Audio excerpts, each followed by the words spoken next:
तो यहाँ एल्डोल या तो एक्वस NaOH या फिर एल्कोहलिक NaOH, दोनों ही इसको एल्डोल कंडेंसेशन तक ले आएंगे। साथ ही साथ यहाँ एलिमिनेशन रिप्रेजेंट किया हुआ है, बट एलिमिनेशन अगर हम देखें तो यहाँ एलिमिनेशन इथाइलिन ग्लाइकॉल यानी कि वोल्फ्किस्नार से ये एलिमिनेशन नहीं होगा।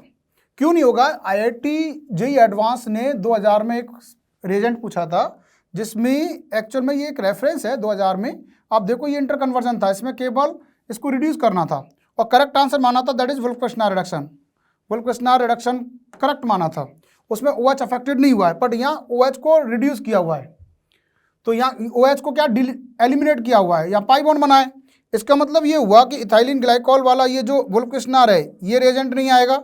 अच्छा, जिंक HgHCl को देखें, zinc that is zinc HCl, यहाँ क्या NaOH एल्कोहलिक ले रखा है, जिंक HCl क्या करेगा, जिंक HCl इसको एलिमिनेशन का दैट इज माइनर आ सकता है, क्योंकि यहाँ एल्कोहलिक NaOH लिया, दैट इज मोस्ट अप्रोप्रिएट, या फिर इस क्वेश्चन को बोनस ही करना पड़ेगा। तो इससे ज़्यादा करेक्ट मोस्ट अप्रोप्रिएट तो 4 है, that is appropriate answer, that is most appropriate की अगर बात करें, थर्ड तो नहीं होगा, थर्ड तो आंसर इसका नहीं आएगा। तो correct answer in that case, या तो हम क्या करें, करेक्ट आंसर मोस्ट अप्रोप्रिएट की अगर बात करें तो करेक्ट आंसर में दैट इज या तो इसको बोनस ही करना पड़ेगा एक्चुअल में, या मोस्ट अप्रोप्रिएट कहें तो answer is 4, most appropriate answer is 4th।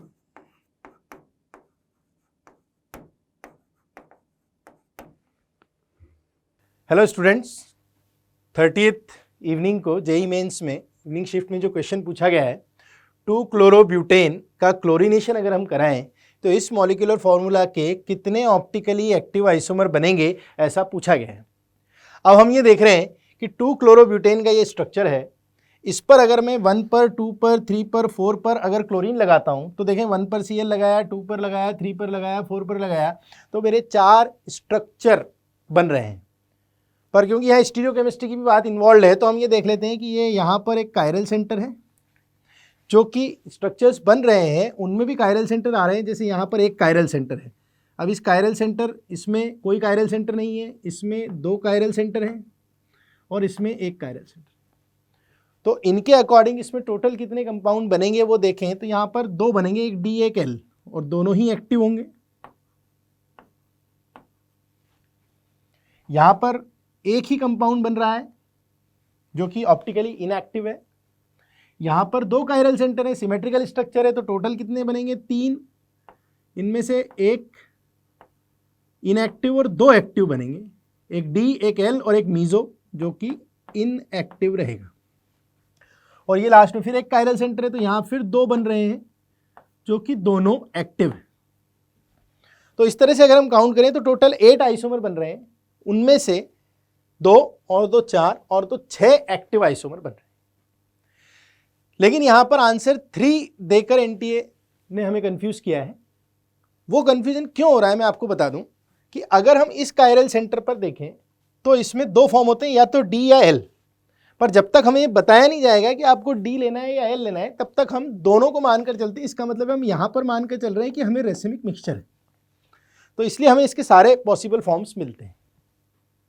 लेकिन अगर आप इनमें से D या L में किसी एक को मानते हैं तो फिर हम क्या करेंगे, जब हमने यहाँ पर एक Cl लगाया तो ये वाला तो फिक्स है, इसका मतलब है हमें मिला एक एक्टिव आइसोमर, यहाँ एक मिला इनएक्टिव, यहाँ 2 मिले, और ये इस जगह पर जब Cl लगाया तो यहाँ पर आपको 2 आइसोमर मिल रहे हैं, जिसमें से एक ये एक्टिव हुआ और ये एक इनएक्टिव हुआ, और ये वाला भी एक एक्टिव मिलेगा।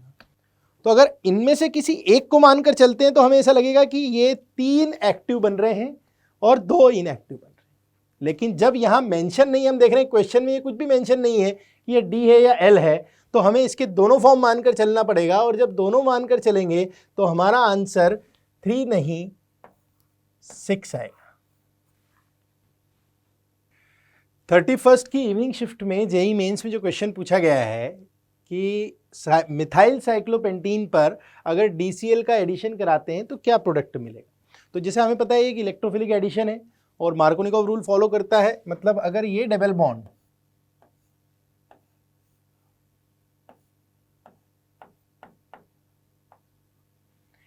बॉन्ड अगर DCl पर अटैक करेगा तो मिथाइल के डोनेशन की वजह से ये अटैकिंग साइट बनेगा और यहाँ से Cl को बाहर कर देगा।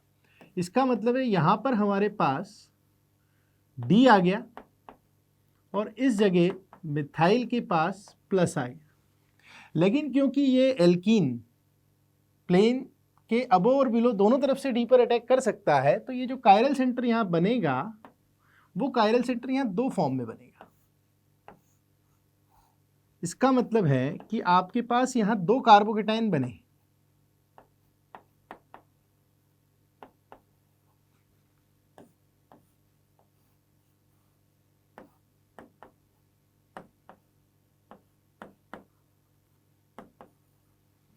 अब बारी है Cl माइनस के अटैक की, जो कि इस कार्बोकेटाइन पर अटैक करेगा। और ये कार्बोकेटाइन एक क्लासिकल कार्बोकेटाइन है, प्लेनर कार्बोकेटाइन है, जिस पर Cl माइनस दोनों तरफ से अटैक कर सकता है। तो जब इस पर Cl माइनस दोनों तरफ से अटैक करेगा तो वो D की तरफ भी आएगा और D के अपोजिट भी आएगा, इधर भी वो H की तरफ भी आएगा, उसके अपोजिट भी आएगा। तो जब हम देखेंगे कि इस पर जब Cl माइनस अटैक करेगा तो क्या प्रोडक्ट फॉर्मेशन पॉसिबल है, तो देखिए ये अनचेंज है, इधर Cl अगर यहाँ आया तो मिथाइल इधर आ जाएगा, और इसके अपोजिट अगर इसको देख रहे हैं कि D इधर H इधर है तो Cl मिथाइल ऊपर Cl नीचे, ये आ सकता है। उसी सिचुएशन में अगर आप इसको देख रहे हैं H D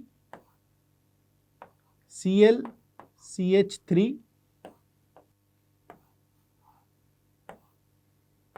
H D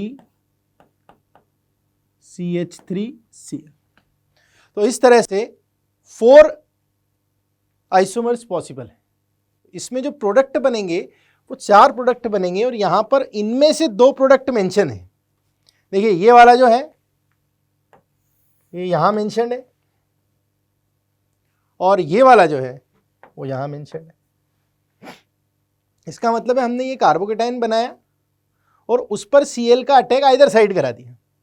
तो 2 जो पॉसिबल है, इसलिए अपन ने कहा कि या तो 3 आंसर दे दो या फिर 4 आंसर दे दो, लेकिन यहाँ आंसर सिर्फ 3 दिया हुआ है। तो ये यहाँ पर एक कंट्रोवर्सी है, जिसमें हम ये कहते हैं कि आंसर 3 या 4 में से कोई एक होना चाहिए था। इनफैक्ट प्रोडक्ट तो यहाँ पर 4 बन रहे हैं। 31st इवनिंग की शिफ्ट में जेई मेंस ने क्वेश्चन पूछा है, the correct order of reactivity in electrophilic substitution reaction of the following compound is, और उसमें हमें ऑप्शंस दिए हैं बेंजीन, टॉल्वीन, क्लोरोबेंजीन और नाइट्रोबेंजीन को कंपेयर करने की। इसमें क्या आंसर एनटी ने दिया है उसके पहले मैं आपको एक क्वेश्चन जेई एडवांस 2002 का बता दूं। 2002 जेई एडवांस में एक क्वेश्चन इन्होंने पूछा था, identify the correct order of reactivity in electrophilic substitution reaction of the following compound, और यही 4 चीजें कंपैरिजन के लिए दी हुई थी और उसका जो आंसर इन्होंने बताया था वो सी दिया था। और यही नहीं, इन 1995 also they have asked about toluene, chlorobenzene, benzene and anilinium, but in तीनों का जो कंपैरिजन था उसमें सबसे ज्यादा टॉल्वीन, फिर बेंजीन और फिर क्लोरोबेंजीन को ही बताया गया। तो ये हम सब जानते हैं कि क्लोरीन एक -I डोमिनेटिंग ग्रुप है जो अपने +M से ऑर्थोपेरा को इलेक्ट्रॉन रिच तो करता है, लेकिन जब सिग्मा कॉम्प्लेक्स इंटरमीडिएट बनता है तो हेलोजन का विड्रॉइंग इफेक्ट उसको डीस्टेबलाइज करता है। मतलब सिग्मा कॉम्प्लेक्स इंटरमीडिएट जो बेंजीन और क्लोरोबेंजीन में बनते हैं उसमें बेंजीन का सिग्मा कॉम्प्लेक्स इंटरमीडिएट ज़्यादा स्टेबल होता है, जो विलेंट इंटरमीडिएट बनता है वो सबसे ज़्यादा स्टेबल टॉल्वीन का, फिर बेंजीन का, फिर क्लोरोबेंजीन का और फिर नाइट्रोबेंजीन का होता है। इसलिए यहाँ जो ऑर्डर आना चाहिए वो बी सबसे ज़्यादा, फिर बेंजीन को क्लेम करेंगे, फिर क्लोरोबेंजीन और फिर ये। इसका मतलब है आंसर मस्ट बी 4 और यहाँ क्लेम किया है 1, तो ये एक कंट्रोवर्सी है।